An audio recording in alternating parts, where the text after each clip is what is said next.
ओम सर्व मंगल मांगल्ये शिवे सर्वार्थ साधिके शरण्ये त्र्यंबके गौरी नारायणी नमोस्तुते। अथ चतुर्थोध्याय है इंद्रादि देवताओं द्वारा देवी की स्तुति। सिद्धि की इच्छा रखने वाले पुरुष जिनकी सेवा करते हैं तथा देवता जिन्हें सब ओर से घेरे रहते हैं, उन जया नाम वाली दुर्गा देवी का ध्यान करें। उनके श्री अंगों की आभा काले मेघ के समान श्याम है। वे अपने कटाक्षों से शत्रु समूह को भय प्रदान करती हैं। उनके मस्तक पर आबद्ध चंद्रमा की रेखा शोभा पाती है। वे अपने हाथों में शंख चक्र कृपाण और त्रिशूल धारण करती हैं। उनके 3 नेत्र हैं। वे सिंह के कंधे पर चढ़ी हुई हैं और अपने तेज से तीनों लोकों को परिपूर्ण कर रही हैं। ऋषि कहते हैं अत्यंत पराक्रमी दुरात्मा महिषासुर तथा उसकी दैत्य सेना के देवी के हाथ से मारे जाने पर इंद्र आदि देवता प्रणाम के लिए गर्दन तथा कंधे झुकाकर उन भगवती दुर्गा का उत्तम वचनों द्वारा स्तवन करने लगे। उस समय उनके सुंदर अंगों में अत्यंत हर्ष के कारण रोमांच हो आया था।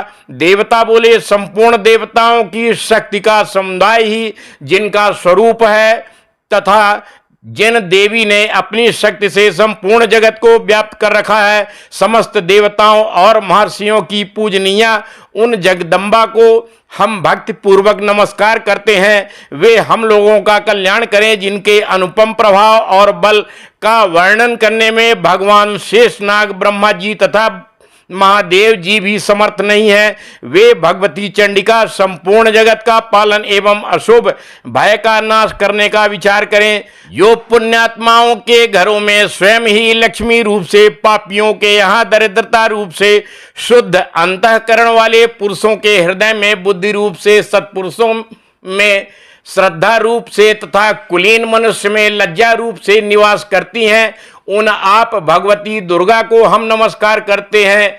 देवी आप संपूर्ण विश्व का पालन कीजिए। देवी आपके इस अचिंत रूप का असुरों का नाश करने वाले भरी पराक्रम तथा समस्त देवताओं और दैत्यों के समक्ष युद्ध में प्रकट किए हुए आपके अद्भुत चरित्रों का हम किस प्रकार वर्णन करें। आप संपूर्ण जगत की उत्पत्ति में कारक हैं।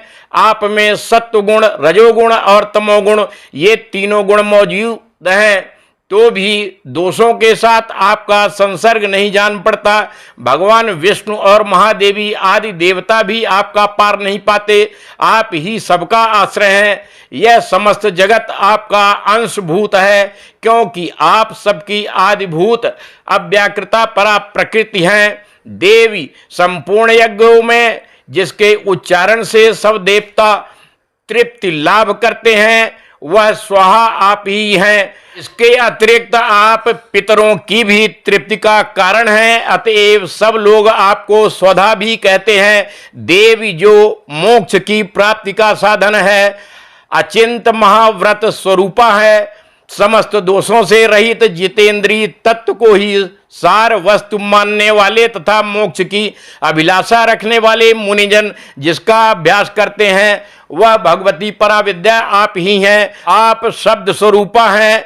अत्यंत निर्मल ऋग्वेद, यजुर्वेद तथा उद्गीत के मनोहर पदों के पाठ से युक्त सामवेद का भी आधार आप ही हैं। आप देवी त्रयी, तीनों वेद और भगवती 6 ऐश्वर्यों से युक्त हैं।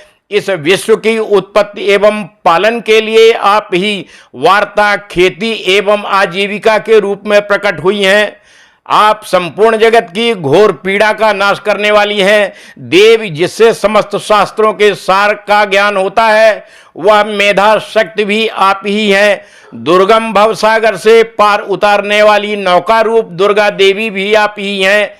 आप कहीं भी आसक्ति नहीं है। कैटव के शत्रु भगवान विष्णु के वक्षस्थल में एकमात्र निवास करने वाली भगवती लक्ष्मी तथा भगवान चंद्रशेखर द्वारा सम्मानित गौरी देवी भी आप ही हैं। आपका मुख मंद मुस्कान से सुशोभित निर्मल पूर्ण चंद्रमा के बिंब का अनुकरण करने वाला और उत्तम सुवर्ण की मनोहर कांति से कमनीय है तो भी उसे देखकर महिषासुर को क्रोध हुआ और सहसा उसने उस पर प्रहार कर दिया। यह बड़े आश्चर्य की बात है। देवी वही मुख जब क्रोध से युक्त होने पर उदय काल के चंद्रमा की भांति लाल और तनी हुई भौहों के कारण विकराल हो उठा, तब उसे देखकर जो महिषासुर के प्राण तुरंत नहीं निकल गए, यह उससे भी बढ़कर आश्चर्य की बात है, क्योंकि क्रोध में भरे हुए यमराज को देखकर भला कौन जीवित रह सकता है। देवी आप प्रसन्न हो, परमात्मा स्वरूपा आपके प्रसन्न होने पर जगत का अभ्युदय होता है और क्रोध में भर जाने पर आप तत्काल ही कितने कुलों का सर्वनाश कर डालती हैं। यह बात अभी अनुभव में आई है, क्योंकि महिषासुर की यह विशाल सेना क्षण भर में आपके कोप से नष्ट हो गई है। सदा अभ्युदय प्रदान करने वाली आप जिन पर प्रसन्न रहती हैं वे ही देश में सम्मानित हैं, उन्हीं को धन और यश की प्राप्ति होती है, उन्हीं का धर्म कभी शिथिल नहीं होता तथा वे ही अपने हृष्ट पुष्ट स्त्री पुत्र और भृत्यों के साथ धन्य माने जाते हैं।